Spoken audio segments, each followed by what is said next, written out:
Hollowknight is a game with a really unique art style, and I wanted to try drawing some of the characters as humans. And I know, there's lots of different Hollowknight drawing videos out there, but I don't care. This is my rendition of it. For those who don't know what Hollowknight is, it's a side-scroller Metroidvania style game. It's an epic action adventure through a vast ruined kingdom of insects and heroes where you explore twisting caverns, battle tainted creatures, and befriend bizarre bugs, all in classic hand-drawn 2D style.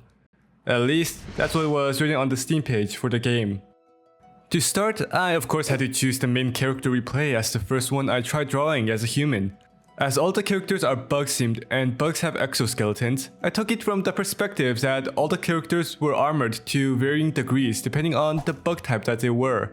Now, here comes an issue I've realized.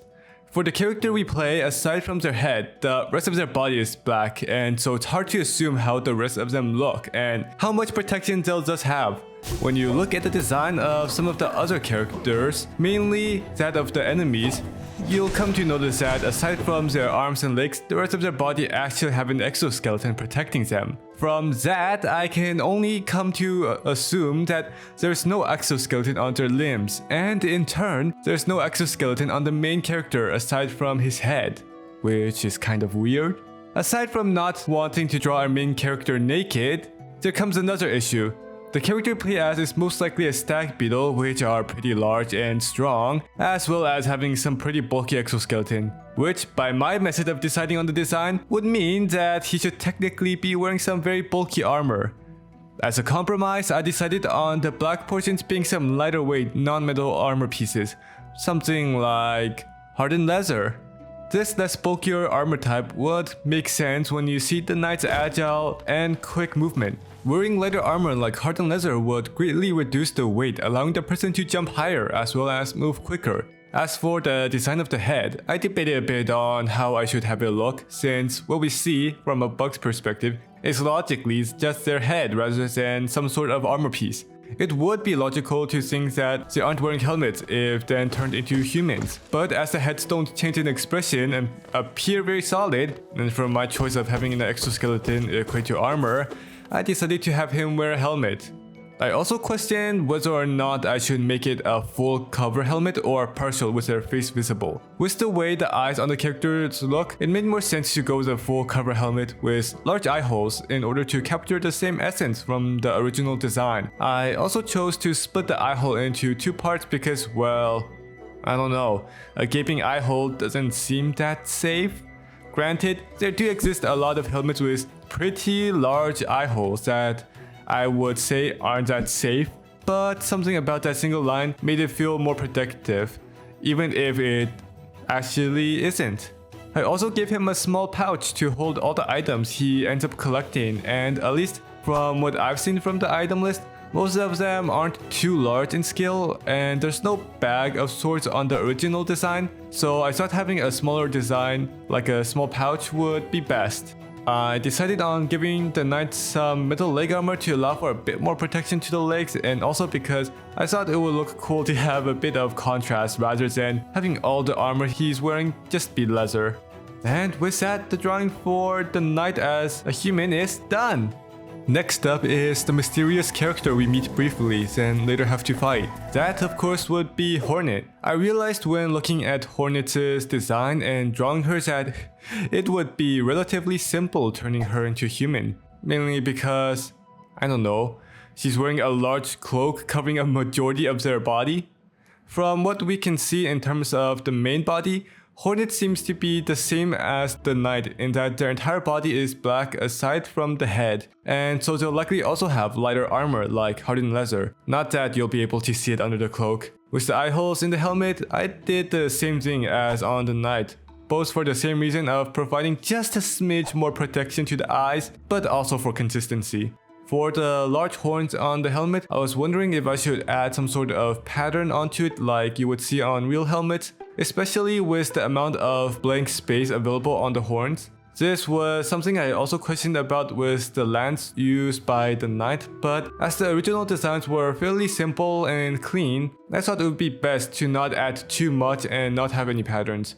Overall, Hornet was pretty quick since for the most part all I did was elongate her and that's about it. There's not much extra to talk about as it was also fairly simple in thought process as with the Knight. So looking at the finished version when compared to the Knight, it doesn't really capture the same vibe as the original design. I'm guessing this is because of how in the original design the cloak's more spread out like a dress, while in my version the cloak is very much, well, just a cloak that hangs downward. If this has been interesting so far, do like and maybe even subscribe. It would be greatly appreciated. Anyway, ignoring that, the next character would be Divine, and I chose them because I thought it would be interesting trying to transfer their design into that of a person. As you can see based on their design, they are very different from Hornet and the Knight, and so I wouldn't be able to use all the design choices and elements I used for the previous characters on her. To help with the design process, I first tried to figure out exactly what kind of bug she was based on, since I couldn't really tell from the original design. It was kind of difficult to find out what bug she was based on, but thanks to a video by Mossbang, aptly named The Real Life Bugs of Hollowknight, I learned that Divine was most likely a termite. More specifically, a queen termite. Oh my god, you're a queen? Slay! Sorry. While this was pretty cool thing to find out, it didn't really help me in coming up with any design elements for her. To come up with design, I decided to just jump in and break it down element by element and see what the finished combined result would be. From the head, we can clearly see how Divine is wearing a mask covering half of her face. From this, I would assume that the other is her real face, and so for once, I'll be drawing an actual face rather than a helmet for the human form. Divine appears to also really be into makeup with the long eyelashes and what I perceive to be black lipstick on her mouth. As for the hair, I was wondering if the antennas would be the equivalent of hair or if it would be something more like a hair accessory. I ended up going with both and gave Divine some mid-length hair reaching her neck with curled ends based on the length and curl of the antennas. The floofy part around Divine's neck was luckily very easy to transfer to actual clothing since there are fluffy neck warmers around that people wear, so that was the easiest part. Going down more would be her body and lower part, and well, I'm not too sure how I should go about translating this into a human design. The only thing I could come up with and find is for it to be some sort of large dress she's wearing. When thinking about what sort of dress would fit the look of the original design, the old Victorian dresses came up, and looking at how the old Victorian bustle dresses have those unique bumps at the end, that would be the perfect equivalent for the lower body of Divine. Next is her hands, or more precisely, her claws. I was thinking of whether or not I should go with it from the perspective of it being her actual hands, since in the original design, the claws are a part of her body, unlike, well... Besides claws, I was thinking of it maybe being blades she separately carries around. I decided to not have it 100% be like the blade, like claws in the original design, but instead have it be those long finger claws I remember seeing old images of women wearing. And with that final part, we have Divine drawn as a human. Now for the last one. I struggled a bit on who I should draw since there were quite a few characters that I wanted to try turning into a human, but I ended up choosing Nailsmith, mainly because I just wanted to draw a cool blacksmith. As the character was most likely a rhinoceros beetle and has an overall larger build, I gave the human form of the Nailsmith some larger heavy-duty armor, which is slightly questionable for a blacksmith, but hey, I'm just gonna go with it. I made sure to give him a larger build using a square as a base with rounded edges so that he has a softer, more approachable design without much harsh edges. I ended up moving his head a bit lower and more forward to give the Nailsmith a more hunched back, like in the original design. Man, this is what happens from always working. Hey, posture check time! You don't want a hunched back like this now, would you? So, better get your posture up. Anyway, With the helmet, I chose to show a small bit of his face in the front since I felt it wouldn't fully make sense for a blacksmith character to have a full cover helmet, and because I wanted to have bushy eyebrows present that covered the eyes to emulate the closed eye look on the original design. I also made sure to keep his majestic beard as well, which ended up covering pretty much the entire front part of his body, which, I mean, I don't mind, makes my job of designing much easier. I drew his arm a bit on the larger side, but later slimmed it down a bit to match the original design more, since in the original design, his arms are, well, pretty thin. How he manages to do so much physical labor with so slim arms, I have no idea. I guess it's those refined worksman muscles.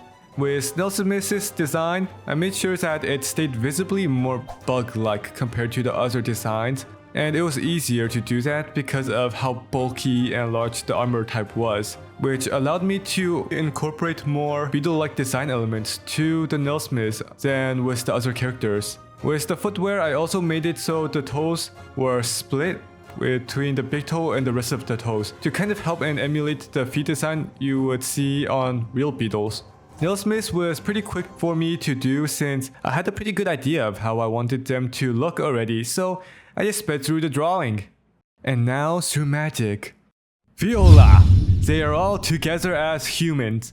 Well, that's 4 characters from Hollowknight, all turned into humans. Hey, how do they look? Do they feel like they are from the same world?